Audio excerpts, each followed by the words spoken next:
Hozir sizlarni hozir aslan o'zidachili, detail view ham hozir aslan o'z bu kakaligi melish nimalardan bittasi, bu 2 soatda bo'ladigan ish bu detail view. Aslan o'zidachi Dynagrid widget. Dynagrid widget bu yerda ko'p narsa bor. Dynagrid widget реально серьезный widget, normalniy widget, ko'p narsalar kerak bo'ladi bizga. Mana bu widget. Ichida mana ko'rsanglar, built-in funksional bor, настройка tablitsi, bu yerda biz определенный kolonkalarni kiritishimiz mumkin, sorting, filtering, temalarni o'zgartirasan, вот count допустим, да, records count. И bu yerda action kolumni bor, serial kolumni bor, и допустим data kolumni. И search qilishing mumkin. Editable kolumn degan narsasi ham bor, bu yerda modifikatsiya ham qilishing mumkin. Export qila olasan, любой tipdagi formatga. O'zining built-in export tool'lari bor. Все desang hammasini ko'rsatib beradi senga. Tushunsa, интересный narsa, реально usable narsa, Laravel'da bu narsa yo'q.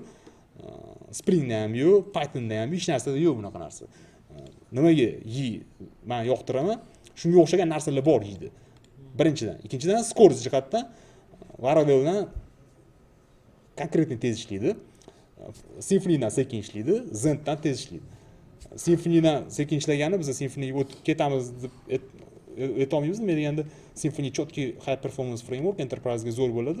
Просто Symfony'ni ozgina o'rganish sal qiyinroq bo'ladi. Намного удобнее, sintaksi bo'yicha ham, boshqasi bo'yicha ham. Endi Symfony'ning konsepsiyasi bu platformada ishlatilgan. 100%. Bu yerda ishlatamiz konsepsiyasini, no core framework sifatida baribir yidan foydalanamiz. Composer.json ko'rsanglar, bu yerda mana polni ishlatgan library'larimiz. Bu Symfony ham katta anaqalarga ishlatiladi. Katta proyektlarda ishlatasan, zo'r narsa Symfony'ni.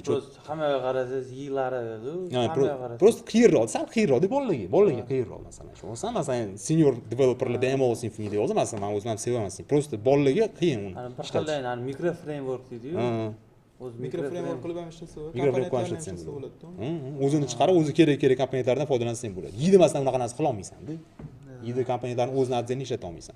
Endi qara, задача sizlarda hozir задача azam shu yerdan. Qattasan? Shu yerdansan, ko'rinyaptimi senga? Хорошо. Задача nimadan iborat? Mana bu former widgetlar bor, mana widgetlarimizni ichida именно formerda Dynagrid widget deymiz. Dynagrid widget ham xuddi boyagi nimaga o'xshab, detail view widgetga o'xshagan holda. Qaranglar, значит, Dynagrid widget bu обертка, wrapper, mana bu Kartikni Dynagrid degan widgetning ustida. Mana Dynagridni ochamiz. Bu yerda mana Y2 Dynagrid degan widget. Bu o'sha Yni o'zini grid degan widgetning ustidan, короче, uni enhanced versionda demosi bor. Mana demosini ko'rsataman. Mana bu Hali bu dokumentatsiyasi. Mana bu demos kirajadi, bu yerda dokumentatsiyasi ham bor, demosi ham bor. Интересный narsalar bu yerda ko'rib ketsanglar bo'ladi. Endi bu Dynagrid bor, mana qarang, mana imенно Kartikda. И Kartikda Gridview degan narsasi ham bor. Kartikda Gridview degan тоже komponenti bor. Тоже самый mana demosini ham ko'ramiz joyda. Тоже достаточно advanced widget. Ko'p narsalar qilish imkoniyatini beradi. И funksionali ham anchagina yaxshi. Mana qarang, demosini ham ko'rib o'tamiz bittaga. Mana grid view, ham grid view dokumentatsiyasi, grid view ham demosi. Demos qanaqa? Mana xuddi shunaqa formatda, mana color berasan, любой name'larni berish mumkin. Mana bitta expand row column, shu yerda o'zida ham edit qilishing mumkin va hokazo. Ya'ni yopishing, допустим, определенный kolonkalarni bu yerda search har bittasi bo'yicha mana ko'rasan. Bu yerda даже вот select tip shunaqa tipdagi select ham bu yerda ishlatishing mumkin. Любой searchable ga. Ham oddiy text ishlatsan, bu yerda calculate qilib beryapti. Excel funksiyalari ham bor bu yerda. Определенный Excel ishlataman desa, o'sha narsani bu yerda realizatsiya qilishing ham mumkin. Edit qila olasan, editable column shu narsa. То есть har bitta bazadagi elementni sen bu yerda modify qilishing mumkin, непосредственно joyini o'zida. Bu ham advanced functionality. Buni masalan ASP.NET Core'da kim ishlagan bo'lsa biladi. Xuddi shunaqa komponentlar bor. $100 turadi podpiskasi. 1 yilga $100 to'laysan, sen ishlatasan shunaqa komponent ishlataman desan. Или qo'lda yozasan. Qo'lda yozaman desan, .NET Core'da, masalan, to'shni ishlatsan, o'sha biz ishlatayotgan haligi hozir mana CSS.js frameworklarda qilishing kerak bu narsani, nol yozib chiqishing kerak. Tayyor yo'q-da. Bu yerda ko'p narsalar san out of box bu narsa bor. Mana statuslari, mana boolean kolumnlar bor. Shu yerda mana edit, mana bossang edit qilib beradi, bossang view qilib beradi va hokazoda. Bu grid view. Grid viewni ham ichiga kirsanglar, grid column setup degan joyi bor. Bu yerda o'sha gridni polniy kolonkalarini bu yerda berishing kerak. To есть bu narsa o'zidan o'zi paydo bo'lib qolmaydi bu. Konkretniy har bitta mana kolonkasi bo'ladi-yu. Har bitta kolonkasiga sen parametr berib chiqasan. Shunaqa bo'lishi kerak deb yozib chiqishing kerak. Mana bu yerda biz ko'ramiz, mana scratch. Bizda scratch file. Scratch file PHP. Mana qaranglar. Har bitta kolonkasiga bittalab berib chiqiladi. De mana qarang, color applying options dot grid columnsni mana bitta mana birinchisi mana serial column o'rtasida mana serial mana serial column bor, mana serial column dot kelgan mana radio column dot viz berasan, header options deysan, mana radio column.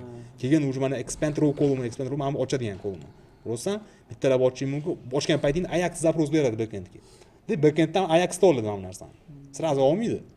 И mana bitta all bor, bu yerdan eksport qilish funksionali bor, PDF, JSON любой formatga. De har bittasini bittalab kolonka berib chiqishing kerak bu yerda. Kolonka bermasdan ishlamaydi. Bu narsani atributlarini berishing kerak. Masalan, mana razmerni kattaroq qilmoqchi, mana bitta o'zgartirishing kerak bu narsani. Zo'r narsa-yu, просто nimada baribir kod yozasan. Bu narsa ko'p kod yozasan. Yozganda ham masalan 200 qator kolonkasini o'ziga sen yozyapsan. Endi mana bitta mana o'sha grid view ni ishlashiga mana shuncha kolonka berishing kerak edi, oxirida qaranglar. Mana hozir konfigurayam shart emas bizga. Grid column setup mana. Mana bitta hamma kolonkalarni berib chiqasan-da, keyin oxirida mana kolonkalarni bergandan keyin nima qilasan? Grid view deb o'sha option qilib beraverasan mana shu kolumnlarni. Mana shu kolumnlarni beraverasan, keyin ishlaydi. Xuddi shunaqa formatda bu grid view ni ko'rdinglar. Endi Dynagrid degan narsa. Dynagrid degan widget bu ham xuddi shu grid view ni o'zi. Xuddi shunaqa grid view. Faqatgina bitta bundan qanaqa difference bor. Nima difference? Bunda san настройкалар bor-ku. Настройкалар personalize qilishing mumkin grid configurations. То есть mana bitta page setup, temasi grid, filtratsiyasi, keyin sorting настройкалariga qanaqa kolonkalar ko'rinishi kerak. Bu gridda. Sen ko'rmoqchisan. Buni sen save apply qilib qo'yishing mumkin. Tushunsan? A grid viewda u narsa qila olmaysan, bu yerdan o'zgartira olmaysan hech narsani. Faqat export qilasan, ko'rasan bo'ldi. Tushunsan? Dynagridda buni sen customizatsiya qilib o'zingga save qilib qo'yishing mumkin. Boshqa farqi yo'q buni grid viewdan. И buni настройкаларida Dynagrid settings da mana e'tibor qildi. Columns deyapti-da.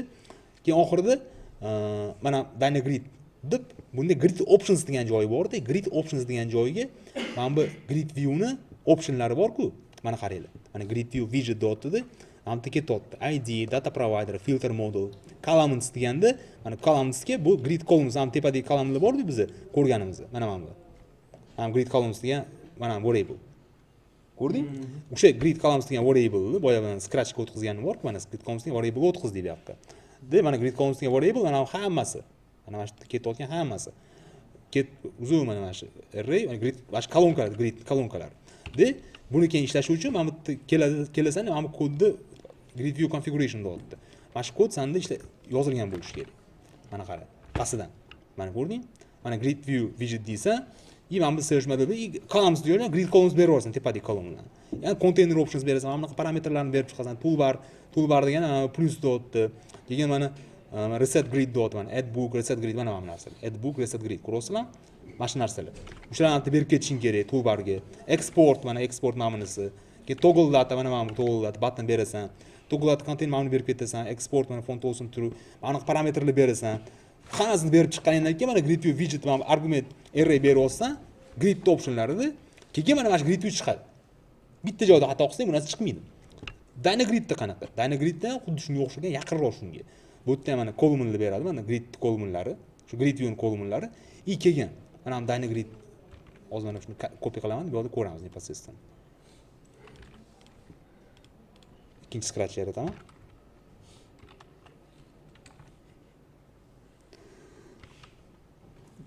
Qani scratch? Ikkinchida. Bo'ldi. Scratch qildik.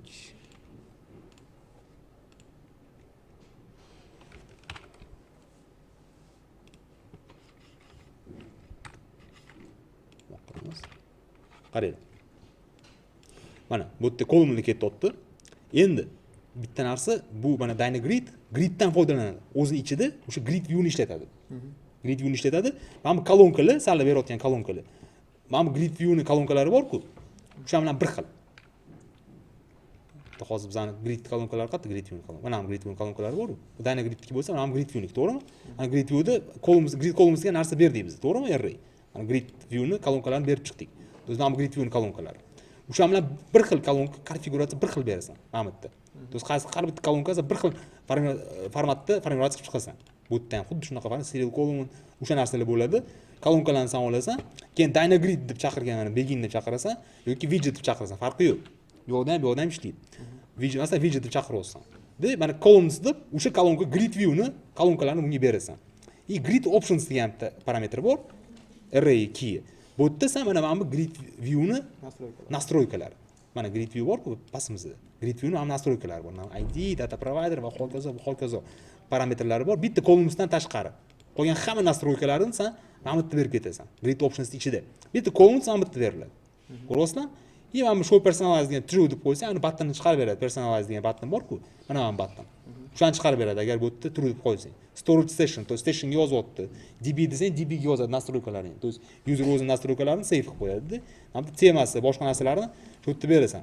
Grid options bu yerda ozgina turibdi, ko'ryapsan, kichkina. Shuni hisobiga bu hech qancha настройкasi yo'q-da. Agar yozaman desang, buni полный to'ldirishing kerak. Mana настройкani полный, mana grid viewdan olib, bunga o'tkazishing kerak. Buni parametrlar korrektni bo'lishi uchun. Endi mana Dynagrid san demak gridni настройкалар asosida ishlayapti. Bunga kolumn berishing kerak ishlash uchun. To'g'rimi? Shuni ko'rib oldik. Kolumn qanaqa bo'ladi? Kolumn mana bunaqa array formatida berib chiqishing kerak. Har bitta kolumnda nima bor? Atribut bor.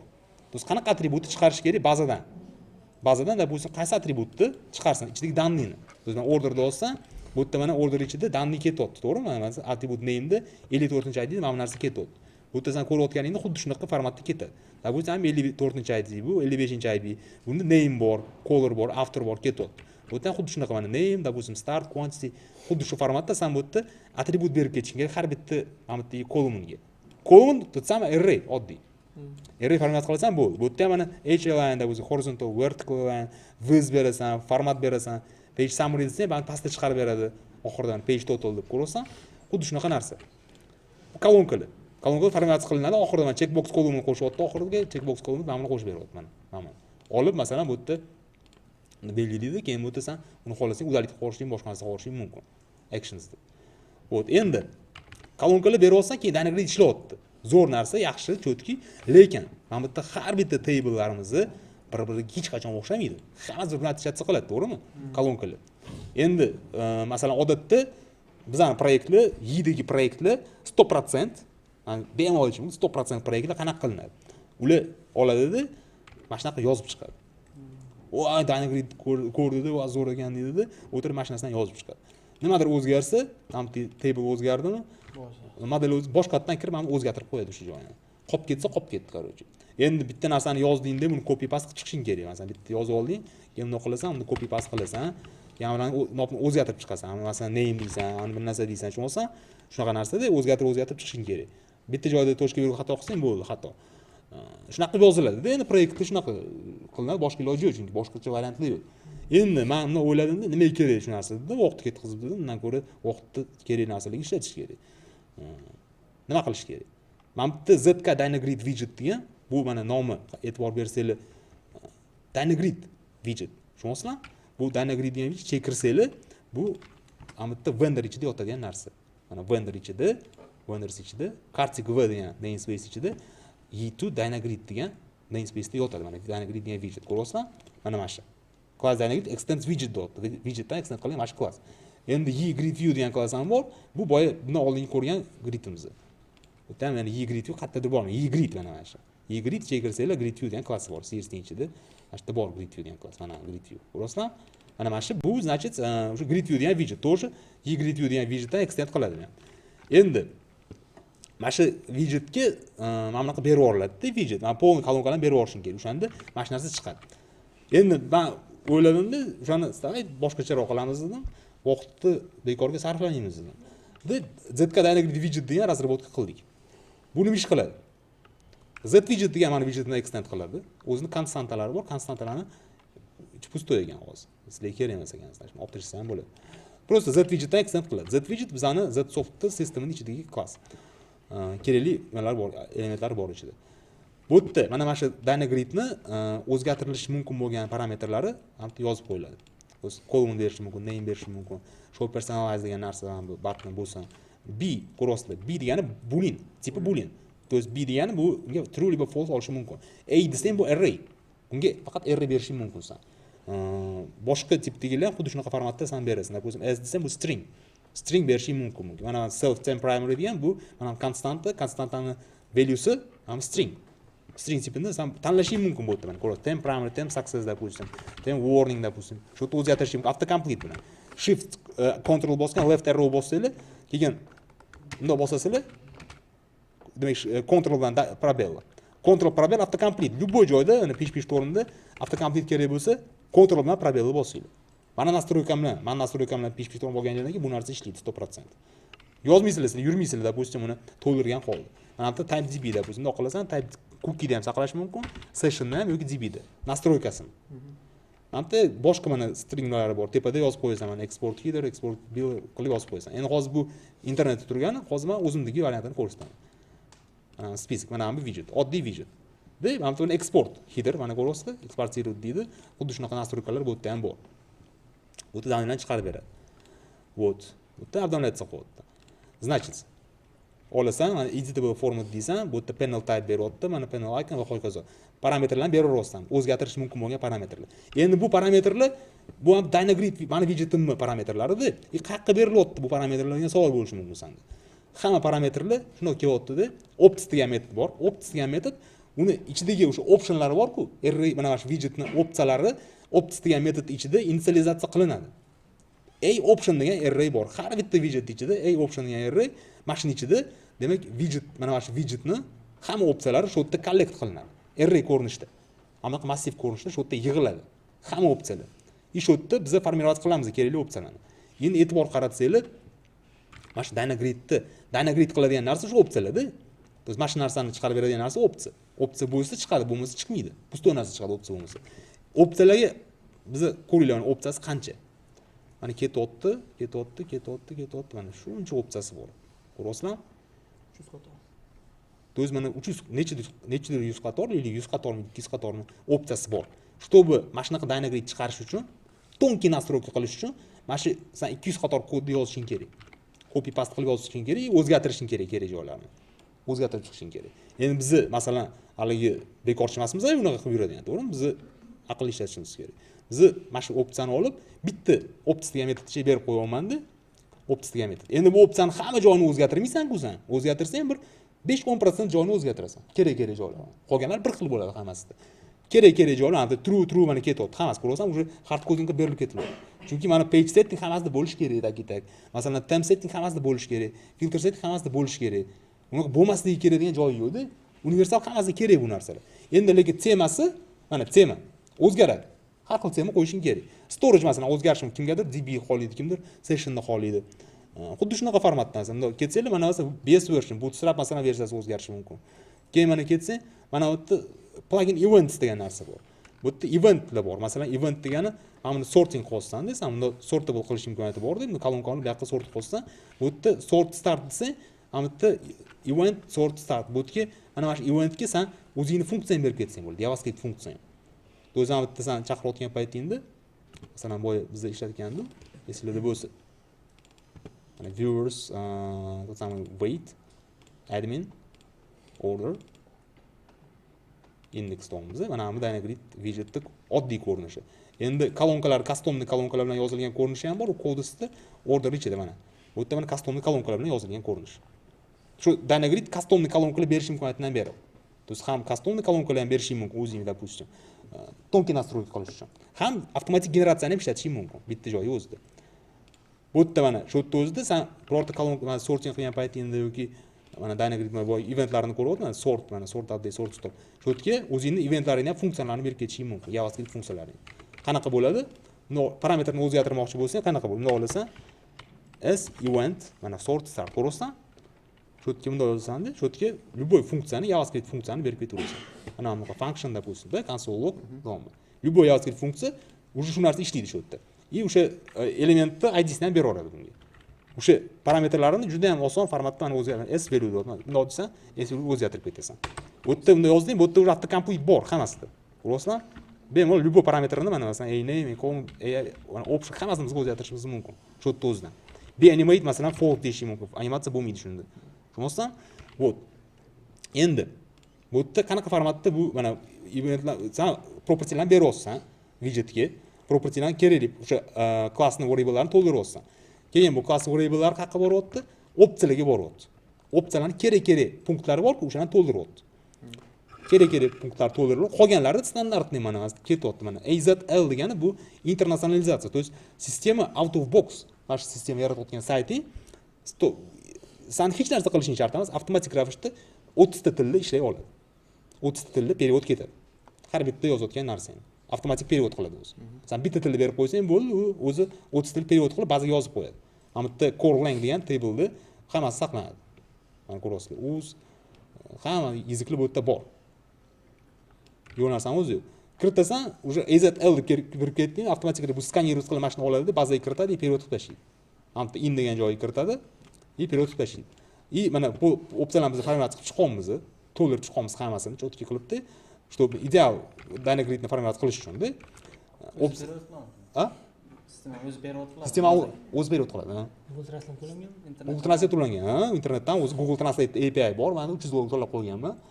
O'zi podключаться qilib 3 millionta so'z bir oyda menga besplatno. 3 milliondan oshib ketib qolsa, keyin masalan 1% arzimagan pul oladi Google mendan. $300 kredit menga bergan Google, o'sha kreditni hali men hali qancha ishlatmadim, pul turibdi hali. Ishlatishim kerak. Bo'pti. Endi mana opsiyalarni kattadan opsiya berib chiqaman-da, keyin ops mana format qildim. Echo degan joyda mana Dynagrid, boygi Dynagrid bor-ku.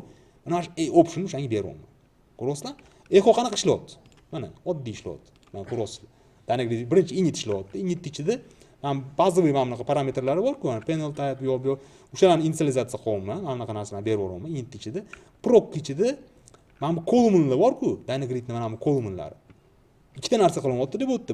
Birinchi problema mana bu columnlar. Katta ob'yomdagi mana bu columnlar. Bu 80% kodni mana shu columnlar hal qiladi. Muammo, problema qo'lda yozib chiqadi. Qolgan 20% buni optionlar. Mana columnlar bo'ldi, mana bu columnlar tugyapti. Keyin optionlar boshlanyapti. Mana bu optionlar. Bu 20% kod mana bu optionlar. Birinchi 80% hal qilaman, mana bu proc ichida. Qolgan 20% opt ichida hal qilaman.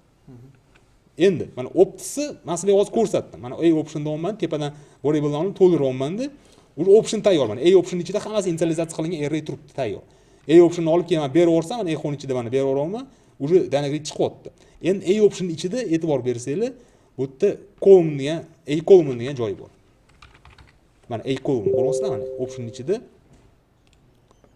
bas. Keyin добрый вечер qilamiz mana. Mana, ko'rasizlar, column degan acolumn buni ichiga berib yuboraman. To есть bu option ichida column bo'lish kerak-da. Columnlar bo'lsa, sen option ishlaydi, bo'lmasa option ishlamaydi. Endi acolumnni men qayerdan olaman degan savol bo'lyapti senda. Mana, acolumnni men hozir qayerdandir to'ldirishim kerak-da. Acolumn mana kolonkalar. Mana ham kolonka, katta ham kolonkalar bor-ku. Har bitta array chiqishim kerak. Har bitta tablitsa uchun, masalan, kod uchun отдельный array qilishim kerak. Kompaniya uchun отдельный array qilishim kerak. Qayerdan uni array qilaman? Uning uchun proc degan metod menga yordam beradi. Proc degan metod ichida nima ish qilinadi? Mana proc ichiga kiramiz. Qaranglar. Proc nima qiladi? Mana bitta column bor-ku. Mana bu acolumnni. Agar acolumn ruchnoy bersang, return false qaytarib oladi. Endi agar sen acolumnga qanaqadir acolumn pustoyda bermayapsan, unga faqatgina model beryapsan. Mana qara. Просто model beryapsan, mana bilan kerak emas-da. Просто search provider beryapsan, model beryapsan. Bo'ldi, boshqa hech narsa bermayapsan. Provider nima uchun kerak? Provider kerakki faqatgina mana bu narsa uchun. Mana model bo'lsa, mana search qilasan-ku, mana bu narsa qidirasan, search qiladi-ku. O'sha narsaga provider kerak. Mana bu provider. Qolganiga modelni o'zi yetadi chiqarishga. Modelni qanaqa uni formatsiya qiladi? Mana qara, proc ichida nima ish qiladi? Bu yerda ham mana bitta column, agar mana b column id degan narsa bo'lsa, mana bitta id degan serial column chiqaradi. Serial column mana bu narsa. Da, 1 2 3 4 chiqaradigan narsa mana bitta. Список bo'lsa, mana bu id, mana serial column. Mana serial column chiqadi, keyin action column chiqadi. Keyingisi mana action column, mana bu narsa. Действие. Действие, view va hokazo narsalar. Mana action column ko'rasizlar? Mana bu ikkita b borda, ikkita b degan narsasi bor. Ikkita boolean bor. O'sha boolean agar true kelsa, defaultni mana true ko'rasizlar. B column serial true, column id ham true. Id agar false qo'ysam, ham id chiqmaydi. Mana bu serial false qo'ysam, ham serial chiqmaydi. Actionni false qo'ysam, ham action chiqmaydi. Bu yerda mana format qilinyapti. Action columnni bu yerda qo'shib yuboryapti, ko'rasizlar? Bu yerda agar qo'lda yozaman desang qanday bo'ladi? Qo'lda yozaman desang, mana bunaqa qilib serial column deb yozishing kerak. Keyin action column deb yozishing kerak va hokazo deb yozib ketishing kerak. Endi bu yerda sistemada o'sha narsani o'zi avtomatik ravishda assign qiladi, qo'shib ketadi mana bu arrayga. Keyin interesli joyi qayerda bo'ladi? Pastda bo'ladi. Mana column serial deyapti, mana serial column id ni qo'shyapti. Ko'rasizlar? id bo'lgan paytda. Bu to'g'ri column id bo'lishi kerak. Column id bo'lsa, mana id ni qo'shadi. Endi qaranglar. Uchtasini qo'shdi. Uchtasi hamma kolonkalarda bordi, hamma любой, masalan, bazada mana bu uchalasi bo'ladi. Endi nimalari bor qolgan status, mana masalan boshqa narsalar mana bu masalan название mana ko'ryapsizlar. Начальный номер, конечный номер, количество, готово, состояние va hokazo. Bu narsalar customli bo'ladi. Hamma table'da bu har xil bo'ladi. Qanaqa biz u narsani olamiz? Qaraylik, mana bu yerda mana 4 qator kod, 5 qator ekan. 5 qator kod hamma mana shu nima kolonkalarni, mana bu mana kolonkalarni bizga generatsiya qilib beradi. Mana ko'rdingizmi, ham kolonkalar bor-ku. Mana shu kolonkalarning hammasini mana shu 5 qator kod generatsiya qilib beradi. Qanaqa formatda generatsiya qiladi? Bizga menga a kolumn kerak, to'g'rimi? A kolumnni men olishim kerak, to'g'ri, normalniy bo'lishi uchun. Mana bu yerda 3 ta a kolumn yaratdim, qo'shdim. ID ni qo'shdim, serialni qo'shdim, action ni qo'shdim. Tepada. O'sha a kolumnni olaman-da, Zforms namespace-dagi Zwidget degan servis bor. Bu servis. Servisni qayerda o'tadi? Servis servis ichida. Servis ichida, mana Zforms ichida, mana Zwidget degan servis. Ichiga kirsanglar, bu yerda mana servis bor. Mana shu 200 qator mana shu kod avtomatik umniy generatsiya qilish imkoniyatini beradi. Absolutno любой narsani. Mana shu narsani generatsiya qilib beradi. To'g'ri, mana 100 qator, 200 qator boshqa kodlarni generatsiya qilib beradi. Qanaqa formatda? Bunga sen nima berasan? Bunga faqat berasan. Mana bitta 3 ta kolumn beraverasan. A-name degan narsa bor. A-name degan narsa sen допустим 3 tasini chiqarmoqchisan, faqat 4 tasini chiqarmoqchisan. A-name degan spesialniy variable ga sen uni berib qo'yishing mumkin. Array ga. Agar sen 3 tasini chiqarmoqchi bo'lsang. Model build class. Model build class bu yerda ham bor. Xuddi haligi biz ana ko'rgan edik. Model build class mana mana shu hozir order bo'yicha ishlayotgan bo'lsak, mana admin orderni, orderni build klassi. Mana build class bor-ku. Builder mana wait order. Order build. Mana mana shu klassning name, full featured name. То есть qanaqa full featured name nima? Zetsoft builder wait order build degan name. Klassning name berib olish kerak bunga. Mana model berib olasan, keyin modelni o'zini berib olasan. Modelni o'zi bu ID. Konkret ID ichida atributlari bor. Atribut ichida masalan mana bunaqa nimadir elementlari bor. Shu model berasan, keyin dyna degan metodni chaqirasan. Mana bular hammasi mana shu servisni public metodlar, public variablelar ko'rasizlar? Mana public variable bular hammasi. Model build class тоже самое. Mana bu turadigan mana Zwidget degan servisni, mana servis hozir shunaqa bo'ladi, Z-frame dan extend qilinadi. Mana hammasi servis ichida turadi. Uni public variable'lari bo'ladi. Public variable'larga sen primoy aniq обращаться qilishing mumkin. Public variable berding, bo'ldi, bu уже o'ziga o'sha variable'larni oladi. Deb bu yerda sen chaqirayotgan любой metoding bor-ku. Bu yerda sen любой bitta metod chaqirasan, masalan clean dolma, enum class dolma, ana structure olsa, masalan dyna degan metod chaqiraman. Dyna degan metod o'sha public variable bor-ku, olgan o'zini this o'sha ham berilgan variable. O'sha variable'lardan foydalangan holda danni bizga chiqarib beradi. Tushunsa mana this model build class zotdi. This degani biz mana bu yerdan berayotgan mana model build class. Mana biz Dynagrid widgetdan bu mana Zwidget degan servisga beryapmiz-da variable. Keyin bu Zwidget degan servis o'zi bemalol buni this model build classni ishlatishi mumkin. Chunki tepada biz berdik. Tepada biz assign qilyapmiz.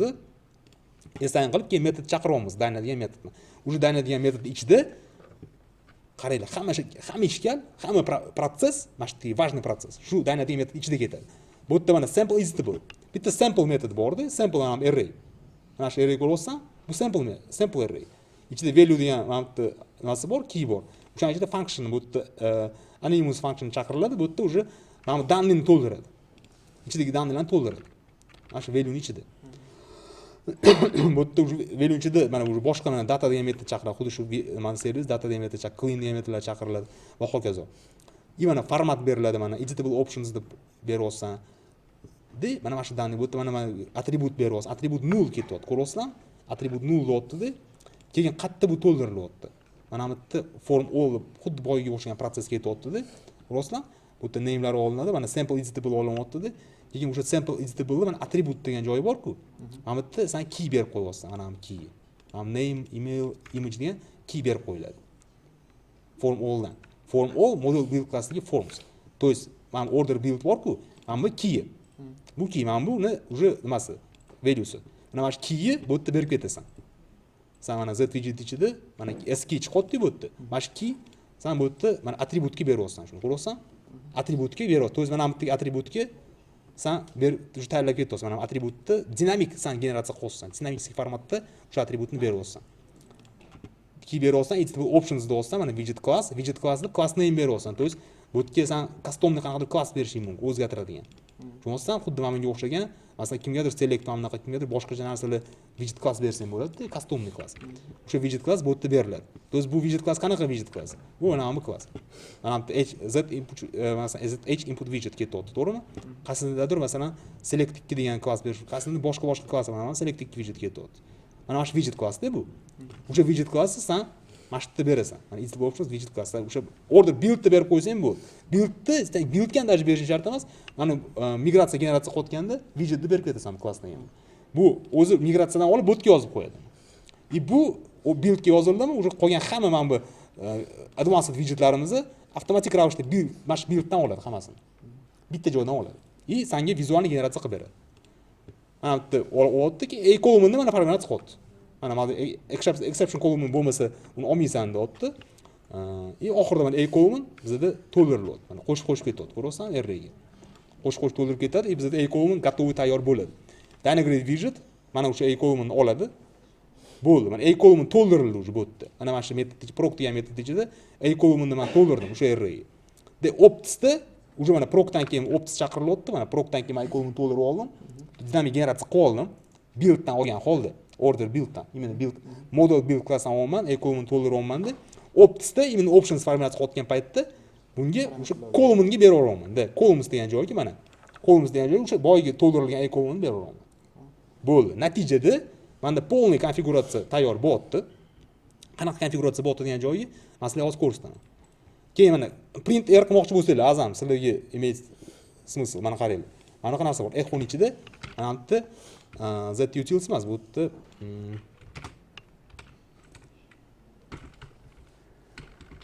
Zetutils deydi. Print r mana. Print r degan metod bor Zetutilsda. Zcore Zetutils print r. Hozir mana printer yozadigan bo'lsang, shu yerda sen nimadir print qilish imkoniyating bo'ladi. Buning ichida mana printer ichiga kirsang, bu yerda nima? Echo pre qiladi. Print r qiladi, keyin die qiladi. Tushunsan? Die bo'lmoqchani true. Bu yerda sen o'sha sen hali yaxshi ko'rasan die qilishni. Kodni masalan endi web interface'da sen die qilayotgan paytingda o'shandan foydalansang senga aktual. Endi xuddi shu mana widgetlar mana bitta form griddan ham foydalanadi. Form gridda men отдельно tushuntirib nima qilib o'taman. Form griddan xuddi shunaqa formatda biz generatsiya qilamiz. Bu yerda proc degan metod bor. O'shanda biz ko'rishimiz mumkin. Hali metoddan biz mana bu servisdan bitta ko'rib chiqaylik mana aus degan bu autentifikatsiya uchun, mana bu date'lar uchun mo'ljallangan mana servislar. Hammasi mana date uchun mo'ljallangan. Bu yerda mana ma'muladan foydalaninglar. Structure обязательно ishlatinglar. Ochgan paytingizda sizlarda faqat mana projekt ochiladi, structure olib kelib mana alt bosgan holda surish mumkin. Tepaga chiqarib qo'yinglar hammasini. Shunda bitta panelni ochib yopishingiz mumkin bo'ladi bu narsani. Tushunasizlar? Bu yerda ochib yopishingiz, ishlatishingiz mumkin. Kerak metodga o'tib bu yerda ko'rishingiz mumkin. Hozir qiynalyapti, ya'ni chunki ko'p, katta объем kolonka. O'shanga bu hozir qiynalyapti. Albatta qiynalsa, xullas proses tushunarli bo'ldi. Endi shu format men bundan foydalanyapman. Printer degan metod. Entry pointga bitta funksiya berib qo'ysak, funksiya nomi bilan chaqirsak bo'lmaydi. Yo'q, bu narsa endi shunaqa chaqirasan. Mana qara. Yo'q, unaqa yozib o'tirmaysan. Sen bu yerda printer deb yozasan. Men nastroykam olgan bo'lsam, printer degan narsa unda bossang chiqarib beradi seni. Ko'ryapsan, bu qayerda kiritiladi, qaranglar. Ctrl Alt S bossanglar, to есть там settings deb bossanglar. Ana settings kiradigan bo'lsanglar, bu yerda bor editor, live templates bor, keyin live templates. Bu yerda PHP bor. Mana shu templatelarda sen kiritib qo'yasan, print r degan narsa. Men o'zim kiritib qo'yganman. Bu yerda sen любой narsa kiritishing mumkin, PHP, любой mana plus qo'shadigan joyi ham bor, qayerdadir. Mana plus bor. Rostdan plus deysan, mana live template kirasan. Bu yerda masalan nimadir abbreviation, допустим, azam, ya abbreviation yozsang, mana bu yerga kod yozasan, qanaqadir kod. De nimadir yozding masalan, this masalan nima yozishing mumkin? This code print nimadir kod yozadigan bo'lsang, sen keyin bu yerda mana shu azamni yozgan paytingda shuni chiqarib beradi. Tushunasizmi? Hatto mana header masalan, buni yozsang header chiqarib beradi. Любой narsa. Endi kerak emas, o'chirib tashlashing mumkin. PHP degan gruppaga kiritib qo'yasan. Biz qanaqadir kontekstga buni define qilib qo'yasan. Shunda senga bu narsa chiqarib beradi. Endi bunda kodni kopировать qilish kerak. Kerak ishlatilgan kodni kopировать qilib, bulet qilasan, shu yerda kiritib qo'yasan. Mana shu templatesdan plus deysan. Live template, ham kodni tashiysan, ham masalan azam deb yozding. Mana bitta no applicable context qo'yib qo'yishing kerak. Masalan, JSON kod ichida, PHP kod ichida bu ishlaydi deyapti-da. HTML qo'ysang, HTML ichidan chiqib keladi bu narsa. Bizga endi HTML kerak, biz faqat bu kod faqat PHP kod. Tushunarli yozdik. Bu yerda hozir masalan azam deb yozsam, mana chiqadi. Ko'rasizlar? Azam tepada chiqadi. Bundoq qilsam chiqadi. Tab bosish kerak, tab. Phrase expanderda ham xuddi shu narsa.